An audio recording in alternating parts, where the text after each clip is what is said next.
has been having computer issues all week, so I'm guessing they couldn't make it here. So I'll hand over to Vera. Vera is one of two non-IH people speaking today. She snuck into the conference, and we thought, since she showed so much guile to get speaking, we'd let her speak at the conference. Basically, when we sent out the call for speakers, we usually keep it to IH people only. But her and somebody later on today managed to find a way to send in a submission. And IH is always a welcoming family, so we're very glad that Vera could join us today. She's joining us, and she'll probably tell you herself, but she's very proud to be joining us from one of the World Cup locations on Rostov-on-Don. So welcome to the IH Teachers Conference. Vera, and over to you. Your 10 minutes is starting now. Perfect. Thank you very much, Sean. Hi, everyone. My name is Vera. I live in Russia, and I have been teaching English for about 8 years. Now I teach English, Spanish, and Russian as a foreign language. And the topic I'm commenting on today is about teaching in general. So I hope you enjoy it. The topic is learner-centredness and creative learning. And today we're going to focus on the following things.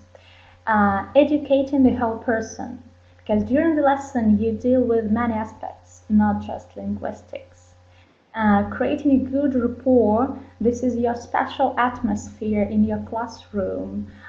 It can be extra motivation for your students.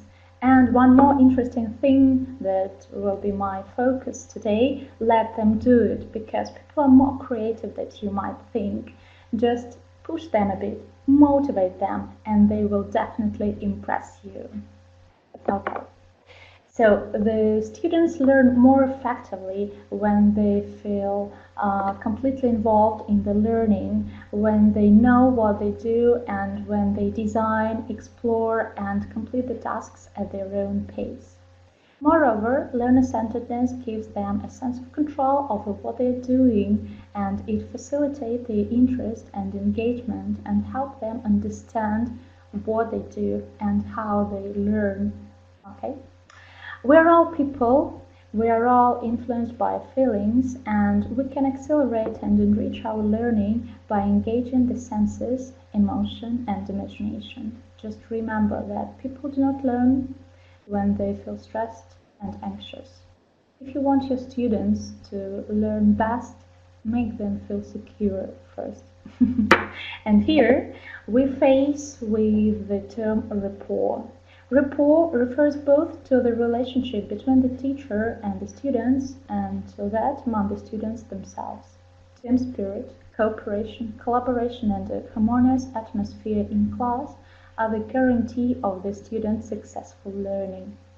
So from the perspective of learner-centeredness, it's necessary to foster a climate of sharing and caring in your classroom. Just be yourself and be positive.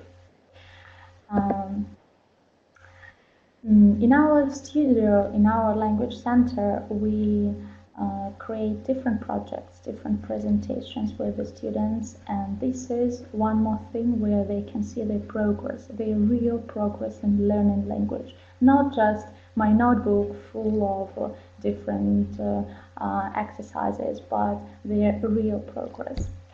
And we try to implement different strategies, different techniques, and I would like to divide all the projects into two groups, the short-term and long-term projects. Well, I would prefer to call short-term projects one-lesson projects because of the time limit here. These are the things that people can do within one class. They, in our students, did their fashion weeks, they did their business plans for for startup a new restaurant. As you can see here, there are different menus, options, and even some food to test. Yeah, and then they normally present their what they have made up, and it is normally oral presentation. Okay. What about long-term projects? I would like to tell you I would like to give you one example. Normally, these are projects given for a long time. Normally, it's about 1 month. And I invented one project and called it Rich. So I think every person is rich in their life, but what makes you feel rich? This was the question given to the students. They had 1 month to think about it, to reflect, and to present it in some kind of a interesting way. So one girl came to the class with a crystal transparent teapot. She filled it with water and started talking. She also brought a bowl of brown tea, as you can see here, yeah, and she said that, look, this is something ordinary, gray, dark, green, nothing special. But if you put it into the good conditions, it will feel warm, feel good, it will start opening and impressing you. Because she dropped it, as she spoke, she dropped it into the teapot and it transformed into beautiful flower. And she compared this transformation to the human life, and she said that this is what's happening to a person who is loved, and he has friends and family, and he's happy, and that's why he's rich. There was one more girl in this group who brought a set of cupcakes, and she said that a person is rich when he is happy. And these are the ingredients of happiness: your job, your family, your friends, your health, good mood. And if you have all these ingredients, and in this case, you are happy and you can be considered rich. Yeah. Actually, I was really impressed. For me, it was wow. And students can impress you more and more. You never know what they will bring next time. Just be sensitive to them. Observe how they feel at your lesson, and think of something interesting, new, and motivating for them. There are different project realizations, as I told you. Oral presentations are the most popular things, but apart from public speaking, I definitely prefer videos, because this is what you can record as many times as you wish. You can edit it if you want. You can add something or change something. And this is wonderful, because once it's recorded, you can use it as many times as you want and wherever you want. You know?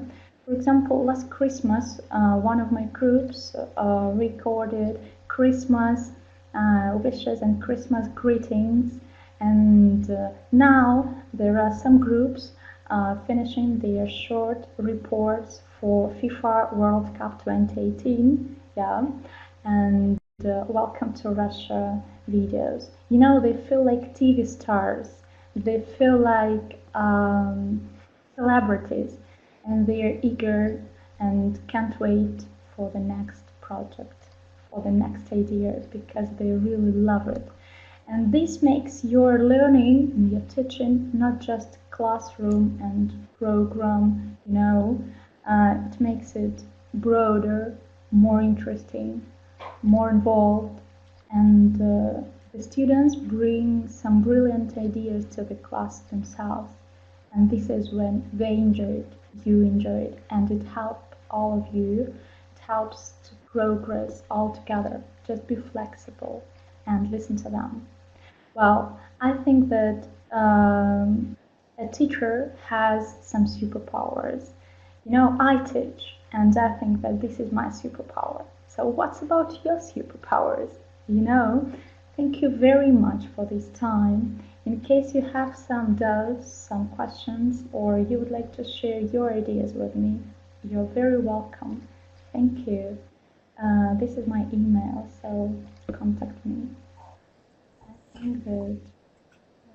Thank you very much, Vera. It's good to see so many projects being done. I like the analogy of the tea. That was great.